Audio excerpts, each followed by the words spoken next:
was wondering. No, my boyfriend's driving. Nice. Yeah, we're good. Okay. Harley Roxx here with Rock Rage Radio, your host of Louder Than Hell with Harley Roxx every Tuesday night.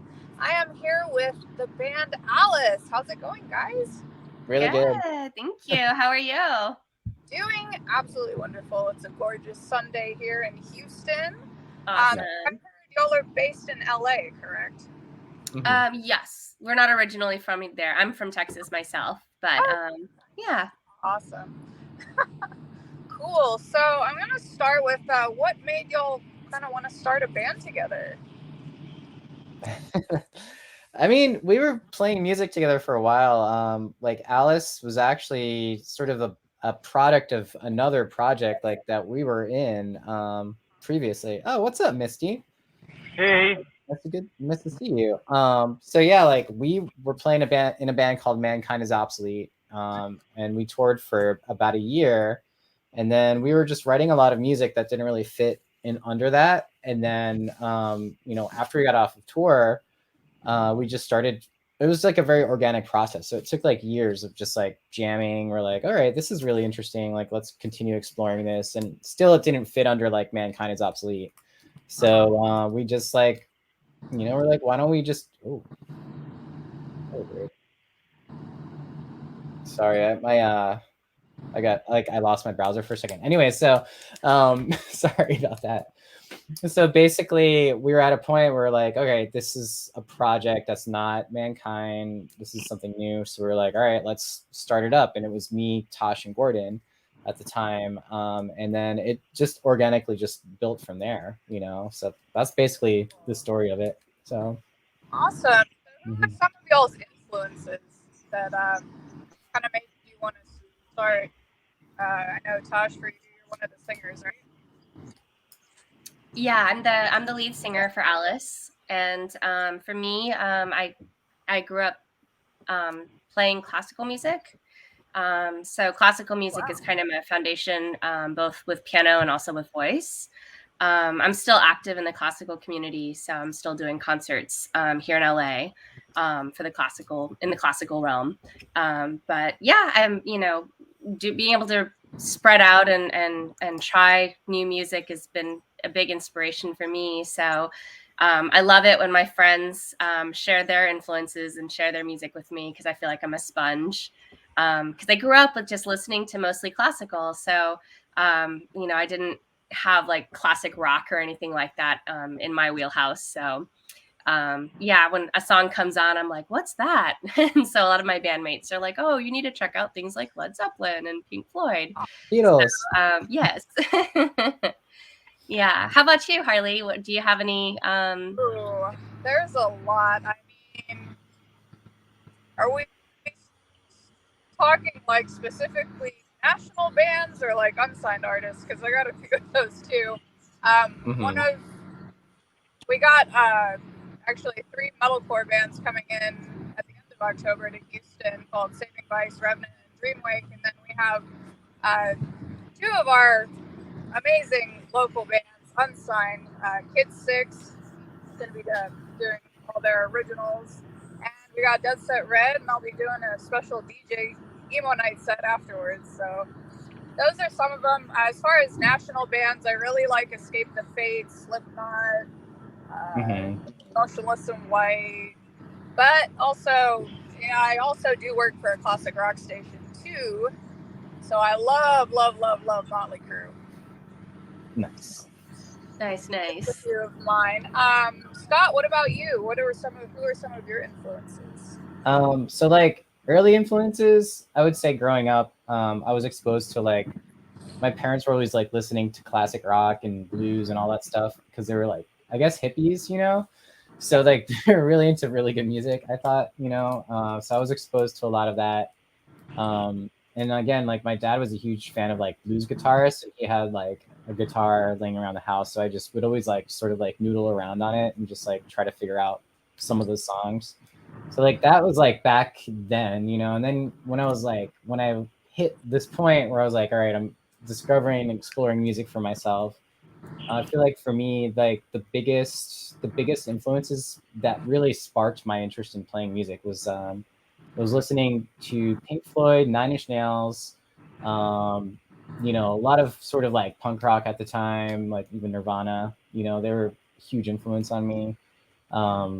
Soundgarden, definitely. And it's interesting, like back then too, it was like really into like Dream Theater too, because of their really awesome guitar lines and stuff like that. But I was really like attracted to the vibe and like the energy of bands like Nine Inch Nails, which brought me like into like a whole exploration path of like darker music and stuff like that. So Right. and I just always liked that aesthetic and vibe, and I love playing music that like has this sort of like ambience or you know, I really like just like the music that just has like an all-encompassing musical like wall of sound. You know, I love electronic music. I love music that just like really utilizes all the frequency spectrum. So I guess that's the best way to describe it.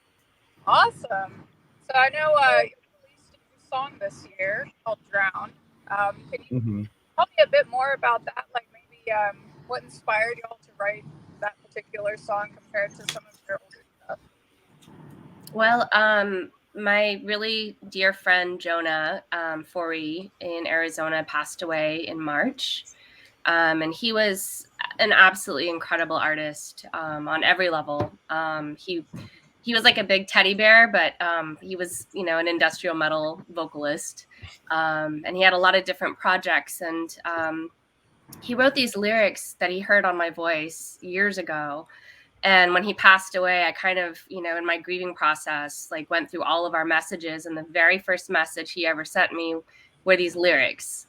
And so to honor him, we wrote this song or the music around it. And then we performed it at a beautiful show that kind of honored him. Like a bunch of his friends and bands came out, his family came out. So it was really important for us to be able to honor Jonah in that way. That's wonderful. I love that. So you're in the midst of a tour, if I'm correct. The Al1ce Fall Tour. Yes. Can you tell me a bit about that? I know y'all are coming to Houston this month at the end of We are. Yeah. We are. We're very excited. We love playing in Houston. It's one of our favorite areas to play. Like half of the band is from Texas, so it's kind of like a homecoming show for us. We're actually playing in Houston on the 27th at Super Happy Funland. And 8 p.m. Yeah, and the tour will take us. If they want, I can say it. Anyway, 8 p.m., $8, all ages. So pretty easy to remember. Sweet. As far as this is your first tour, or have you guys toured before? Oh no, we've toured extensively. Our previous project was Mankind is Obsolete, and our drummer in that project, John Siren, he came from kind of a hardcore punk metal scene in the Midwest. And it was just all about DIY touring. And that's those are our roots. So we've been touring ever since we started the band.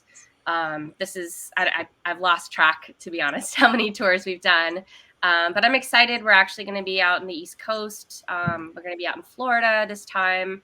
And all going through Pittsburgh. Our bass player's from there. So it'll be like a hometown show for him.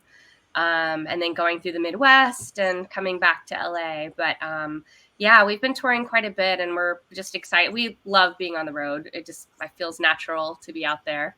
I kind of get antsy when we're at home for too long. So I feel like the road is definitely home.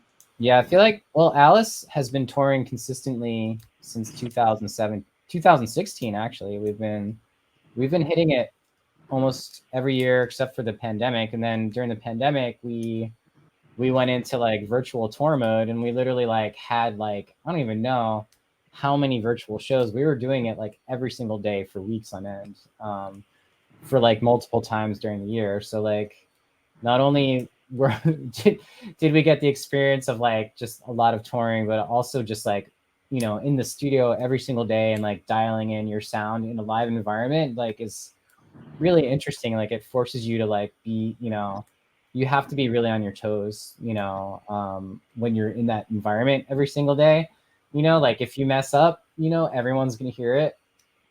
So it's really interesting.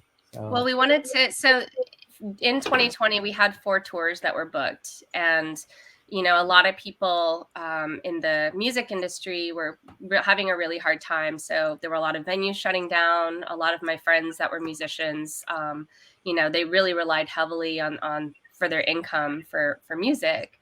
And so we kind of converted a lot of our shows into being virtual because we just wanted a way to be able to help support the community. And it was awesome because I felt like it was a way that, you know, with the internet, obviously the sky's the limit. So we weren't limited by geography. And it was a cool way to bring the community together that way. Sure. Do you have a favorite location that you absolutely love playing over most other locations? Oh, sorry, you were cutting in and out. I didn't catch that question. Oh. What do you have a favorite location that y'all really love playing on tour? So anytime a tour is booked, you're like, yes, we have to play there. Well, New Orleans is definitely on that list. We're playing in New Orleans and having like a special weekend with the band on this particular tour. Like it's an amazing vibe. We're going to be there around Halloween. So it's a tradition of ours. Yeah, it's kind of a tradition at this point. Yep. And I mean, obviously Texas, because that's like home for a lot of us. So getting to see the friends and family is really special. I mean, I don't know. I feel like there's something awesome about every city we go to. Like there's something magical to be found in every show. But those are some of my favorites. I don't know. There's like great venues everywhere. But one that just always like pops up in my mind, like as always like really always interesting. It's this venue called the Crucible, and it's in Madison, Wisconsin. And you just wouldn't think like there's just like this amazing venue out there. Like it's an incredible space. It's like humongous, but also it has a really good vibe. So like you could have a good show there, almost any size show, and it's going to feel good to play there. Their sound engineer is like top notch there. The staff is really nice, and they treat the bands like really, really nicely. It's always fun there, but I mean, I don't want to pick favorites because there's like so many good ones around the country. So, but that one, for whatever reason, agree about that. Yeah, that one always pops in my mind. That's awesome. So speaking of tour, do we have any wild tour stories?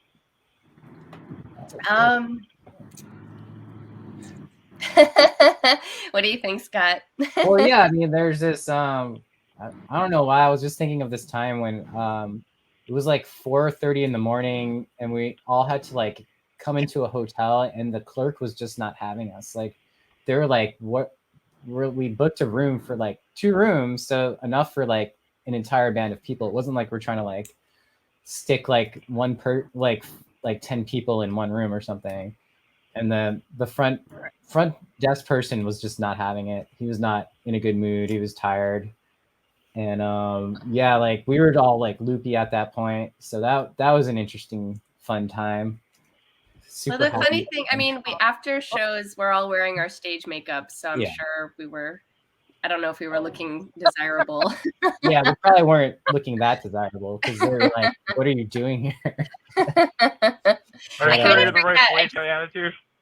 Yeah, but it worked out, you know, after a little altercation, but not like a bad altercation. It was just like they were like, you're not supposed to be here, and we're like, actually we are.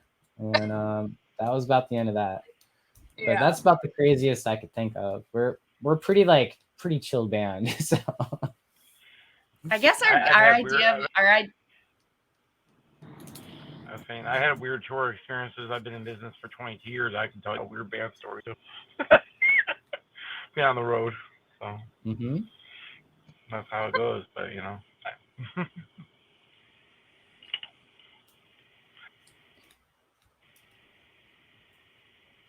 think she froze up. Hello, am I frozen? I think we lost Tosh. Oh wait, no, not. Oh, there you go. There you go. She's again. So I always throw a random little question in. So the random question as of late has been Marvel or DC? Ooh, that's a good question. I mean, there's good from both, you know. I mean, Yeah, I'm I definitely agree, like Scott. I'm a pretty good big Marvel fan myself. But like Batman, you know, you can't really mess with Batman. So, Yeah. you know, if we're talking about For the me, actual it's like, yeah. Like for me, I love Marvel. Awesome. But I mean, Harley Quinn though, she's I kind know. of kind of runs. I know. Yeah. So, Yeah, she's amazing. Yeah. yep. So as far as like, since y'all tour a lot, how do you go about like making money on your tour?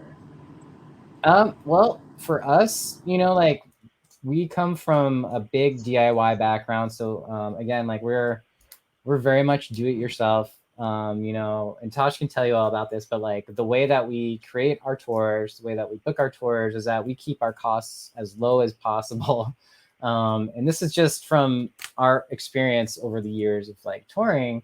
You know, if you could, you know, if you have a friend in town, you know, and they're cool with it, like if you could crash there, that's always helpful. That you're going to save money on your hotel bill.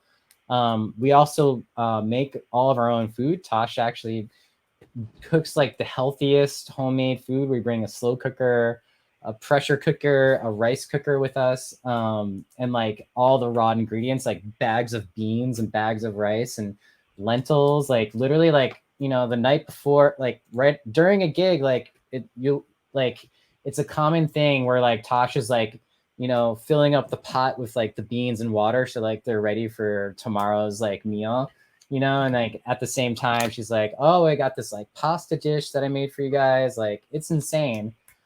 We have this thing called the Vantry in the van. So the Vantry is like, it's like a pantry, but it's like built into our van. So we have like spices, all of like the raw ingredients, the beans, rice, lentils, and all that stuff. We've got like a couple coolers, so like we could have like perishable goods because it's always important to have your fruits and veggies. But yeah, that's keeps our costs really low because we're not like eating out, you know. And depending on the venue, like, you know, sometimes we don't get like bigger guarantees or anything. So it's like, you know, we have to keep those costs as low as possible. And then the other part of it is our merch. You know, merch is it's such a vital thing for a band. Merch is our lifeblood. Like if you go to our show, like we are all like basically professional, like merch running people. Like you will find us all at the merch booth from the very beginning to the very end, like except for when we're playing.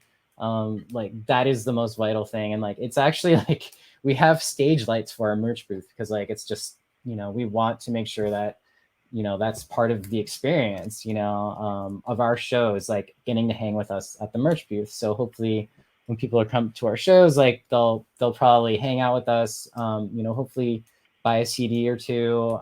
We've got like t-shirts, stuff like that. We're gonna have hoodies on our next tour, so we're really excited about that. But yeah, it's the most vital thing for a band like us. Again, we are like, you know, our charter is the DIY ethic, and we're all about it, and that's how we survive. So we've been lucky. We've had a lot of support from fans, like our tours have historically like paid for themselves. So we're just so lucky to be able to just, you know, tour, you know, be able to pay for our gas, you know, be able to have the shows that we want to have, and you know, we're getting to bring it to people. So we're super excited. Awesome. Yeah, we've got a really, Right. we've I got a know really. Al1ce has sponsored merch. What was Sorry that, to Tosh? interrupt. Yeah. Sorry. Oh, I was just gonna Guys, say that. but I just had Al1ce as a sponsor of merch.